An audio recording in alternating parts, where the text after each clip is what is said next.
और उधर middle east में जंग के साइड इफेक्ट्स देश में नजर आने लगे हैं। महाराष्ट्र सरकार ने गैस सिलेंडर की किल्लत के बीच केरोसिन बांटने का फैसला लिया है। अब सरकारी राशन की दुकानों पर एक राशन कार्ड यानी कि एक परिवार को 3 लीटर केरोसिन दिया जाएगा, जिससे अगर सिलेंडर न मिले तो जरूरतमंद परिवारों के घर में चूल्हा जल पाए।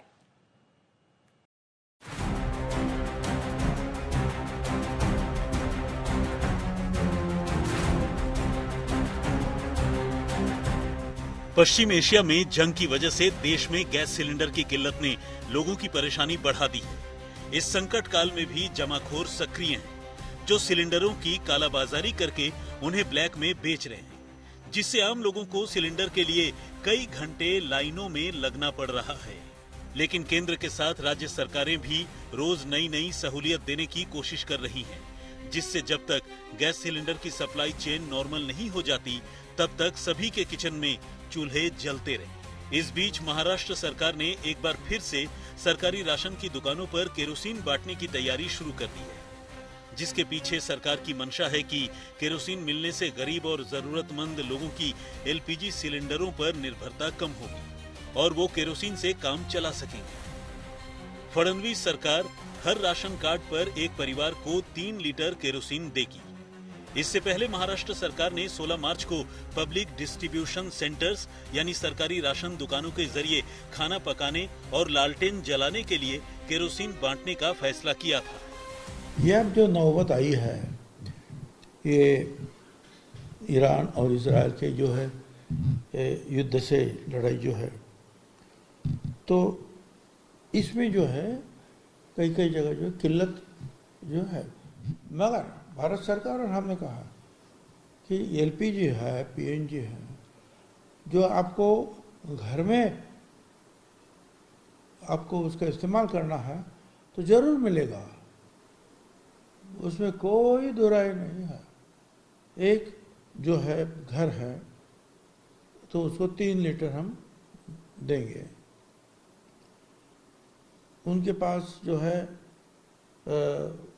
जो रेशन कार्ड है, कुछ रेशन कार्ड तो है मगर सभी रेशन कार्ड को जो है अनाज नहीं मिलता है, उसमें प्राधान्य है जो शहर में जो है 59,000 का जिनका इनकम है, गांव में जरा और कम, इसके नीचे है उनको मिलता है।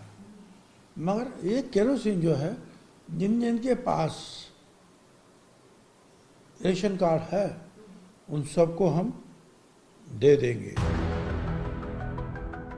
इस पूरे सिस्टम को फिर से शुरू करने में इतना ज्यादा समय इसलिए लगा क्योंकि महाराष्ट्र सरकार ने 2016 में बॉम्बे हाईकोर्ट की नागपुर बेंच के एक आदेश के बाद केरोसिन बांटना बंद कर दिया था। गिरगांव में राशन की दुकान चलाने वाले बाबूलाल शर्मा कह रहे हैं कि 10 साल से केरोसिन बांटना बंद है, इसलिए अब उन्हें उसके स्टॉक के लिए भी इंतजाम करने होंगे।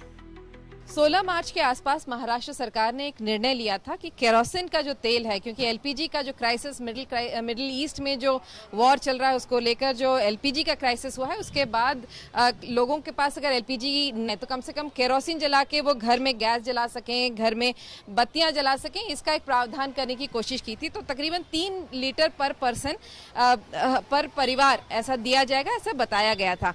लेकिन आखिर इतने दिनों बाद क्या वाकई में केरोसिन मिल रहा है राशन की दुकानों में? आइए पूछते हैं। हमारे साथ इस वक्त गिरगांव इलाके के एक राशन, आपका नाम क्या हुआ? बाबूलाल शर्मा। बाबूलाल जी, आप कितने सालों से यहाँ पे राशन की दुकान चला रहे हैं? करीब 30 ईयर। 30 साल से। पहले तो मैं ये जानना चाहूंगी कि 2016 के पहले आप लोग केरोसिन बेचते थे? मैं बेचते थे। यहाँ पे मिलता था। तो कितना मिलता था तकरीबन, अगर आपको याद है? करीब एक कार्ड के पीछे 3 किलो 3 लीटर। हाँ, था। तो अब जब ये एलपीजी का क्राइसिस शुरू हुआ है, क्या आपको कोई आदेश आया है कि अब एलपीजी के क्राइसिस के दौरान केरोसिन भी मिलेगा? हाँ, अभी गवर्नमेंट का एक आया है, न्यूज आया है कि अपना केरोसिन भी देने वाले हैं। तो अभी मांग नहीं की है गवर्नमेंट ने, वो कब तक आ जाता है वो उनके ऊपर है। लेकिन अभी तक आप लोगों के पास नहीं? हमारे पास अभी तक आया नहीं है। तो आप लोग को पूरा, क्योंकि यहाँ पे मैं देख रही हूँ बोरियां हैं चावल और गेहूं की बोरी है। चावल गेहूं की गेहूं आप देते हैं, लेकिन क्योंकि केरोसिन नहीं देते हैं तो केरोसिन का इंतजाम भी तो करना पड़ेगा। हाँ, अभी जो अभी नया प्रोसीजर आएगा तो हमको कुछ तो उसको स्टोरेज के लिए चाहिएगा।